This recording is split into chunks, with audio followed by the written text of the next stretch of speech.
ফজরের 2 রাকাত সুন্নতের পরে 100 বার দোয়াটি পড়ুন, দুনিয়া আপনার কাছে নত হবে, আপনি ধনী হয়ে যাবেন ইনশাআল্লাহ। এটা আমার কথা নয়, নবী সাল্লাল্লাহু আলাইহি ওয়াসাল্লাম নিজে জানিয়ে দিয়েছেন। জিয়াউন নবী এই কিতাবের 5 নম্বর খণ্ডের 902 নম্বর পৃষ্ঠায় এই হাদিসটি রয়েছে।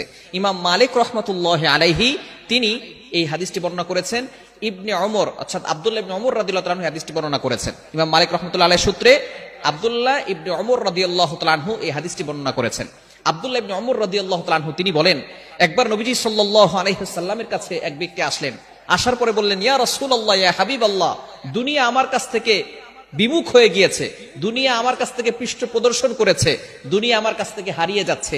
ইয়া রাসূলুল্লাহ, আপনি আমাকে এমন কিছু আমল শিক্ষা দেন যাতে করে আমি দুনিয়ার কিছু সম্পদ উপার্জন করতে পারি। নবীজি সাল্লাল্লাহু আলাইহি সাল্লাম সেই সাহাবীকে বললেন, তুমি কি ফেরেশতাদের দোয়া ও আল্লাহ তাআলার সৃষ্টিজীবের সকল সৃষ্টিজীবের তাসবিহ তুমি পড়ো না? যেই তাসবিহের কারণে সকল সৃষ্টিজীবকে আল্লাহ পাক রব্বুল আলামিন রিজিকের ব্যবস্থা করেন, এই দোয়াটা কি তুমি পড়ো না? তখন নবীজি সাল্লাল্লাহু আলাইহি সাল্লাম এই দোয়াটা সেই সাহাবীকে শিক্ষা দিলেন। এই সাহাবী সেখান থেকে চলে গেলেন। চলে যাওয়ার পরে কিছুদিন তিনি আসলেন। আসার পরে বললেন, ইয়া রাসূলুল্লাহ, ইয়া হাবিবাল্লাহ, আপনি আমাকে যে দোয়াটা শিক্ষা দিয়েছিলেন এই দোয়াটার আমল আমি করেছি। এই আমল করার ফলে আল্লাহ পাক রব্বুল আলামিন আমাকে এত পরিমাণ সম্পদ দিয়েছেন, এই সম্পদ রাখার জায়গা এখন আর আমার কাছে নাই। সুবহানাল্লাহ বিহামদি। কালিমা যেটা আপনি কল্পনা করতে পারছেন, ছোট্ট একটি দোয়া, চমৎকার একটি দোয়া, সহজ একটি দোয়া, যে দোয়াটা পড়লে আল্লাহ পাক রব্বুল আলামিন আপনার কাছে দুনিয়াটাকে নত করে দিবেন।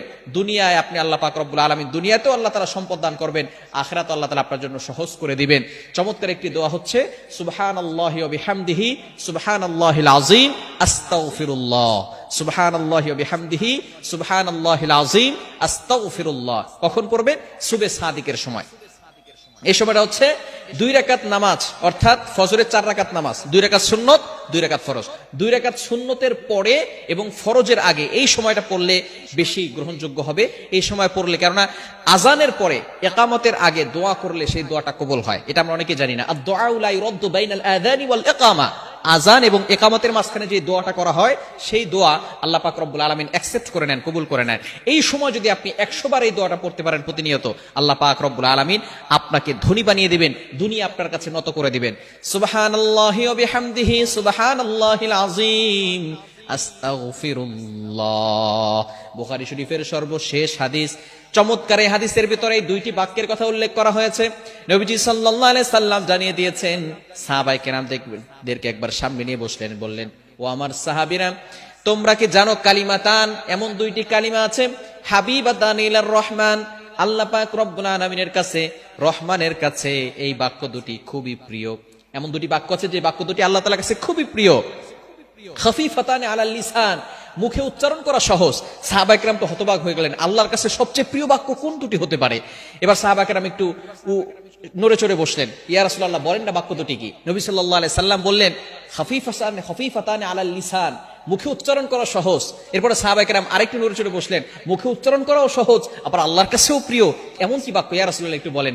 এরপর নবী সাল্লাল্লাহু আলাইহি সাল্লাম বলছেন, সাকিলাতান ফিল মিজান, শুধু তাই নয়, মিজানের পাল্লায় সবচেয়ে বেশি ভারী হবে এই আমলটি। এবার সাহাবায়ে কেরাম নড়ে চড়ে বসলেন, ইয়া রাসূলুল্লাহ বাক্য দুটি বলেন না। এবার নবী সাল্লাল্লাহু আলাইহি ওয়াসাল্লাম বলা শুরু করেছেন, সুবহানাল্লাহি ওয়া বিহামদি সুবহানাল্লাহিল আযীম, সুবহানাল্লাহি ওয়া বিহামদি সুবহানাল্লাহিল আযীম, আল্লাহ তাআলার কাছে সবচেয়ে প্রিয় বাক্য। এজন্য আপনি সব সময়, শুধু ওই সময় না, শুভ সাদিকের সময় নয়, আপনি সব সময় ওই সময় পড়বেন এবং সব সময় পড়তে পারেন সুবহানাল্লাহি ওয়া বিহামদিহি সুবহানাল্লাহিল আযীম। তাহলে আল্লাহ পাক রব্বুল আলামিন দুনিয়া আপনার কাছে নত করে দিবেন এবং আখিরাতেও আল্লাহ তাআলা আপনার জন্য আমলের পাল্লা ভারী করে দিয়ে আল্লাহ তাআলা আপনার জন্য জান্নাতের ব্যবস্থা করে দিবেন। এজন্য আমলটি করতে পারবো তো ইনশাআল্লাহ? আল্লাহ তাআলা আমাদের সকলকে এই আমলটি করার তৌফিক দান